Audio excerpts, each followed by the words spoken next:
All right, we're going to do another projectile motion problem, but this one is not out of your book. It's one that we use separately. So I'm just going to read it to you here, and we'll solve it together. It says, because of your knowledge of physics, you have been hired as a consultant for a new James Bond movie, Oldfinger. In one scene, Bond jumps horizontally off the top of a cliff to escape a villain. To make the stunt more dramatic, the cliff has a horizontal ledge 3 meters beneath the top of the cliff, which extends a distance of 2 meters from the vertical face of the cliff. So this is the cliff here, but it goes down and then goes like this. So there's a 3-meter drop, and then it's 2 meters like this. And so James Bond here is going to run off the cliff, run and jump, but he has to make sure he misses this second ledge. We don't want him going off and then impacting himself and crashing on the second one. So what we need to know is we want to know his velocity. His initial velocity, so he can clear that ledge. Okay? And once he leaves the edge of the cliff here, he is just a projectile. So it's just projectile motion all over again. So, how are we going to do this?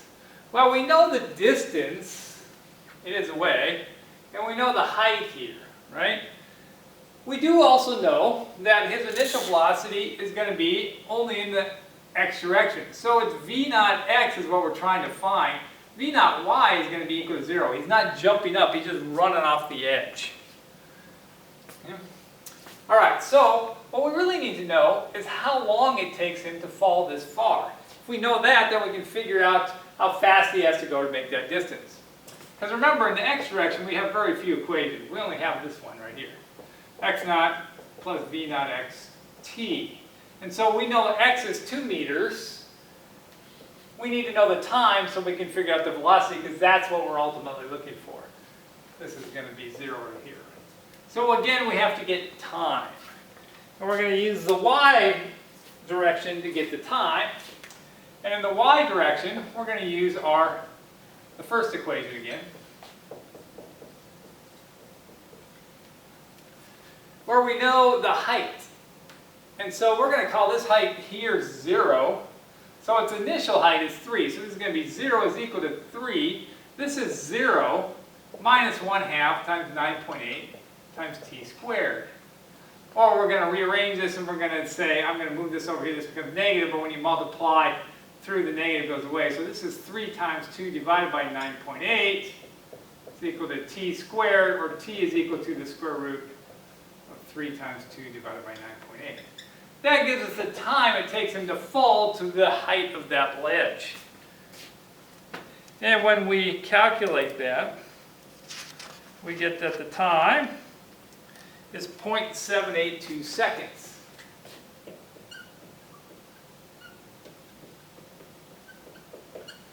Now that we know the time, we can calculate what his initial velocity is so that he misses that part. We're going to use this equation up here. So this is the x one.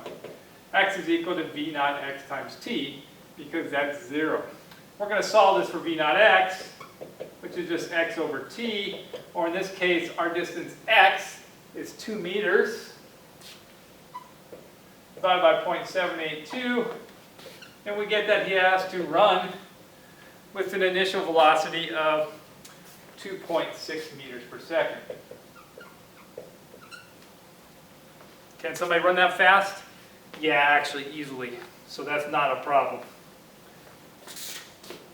And the reality is, if instead of just running straight off, you ran and you jumped at the edge, you could even clear a much greater distance than that. Not a hard thing to do. But that's how you do that problem.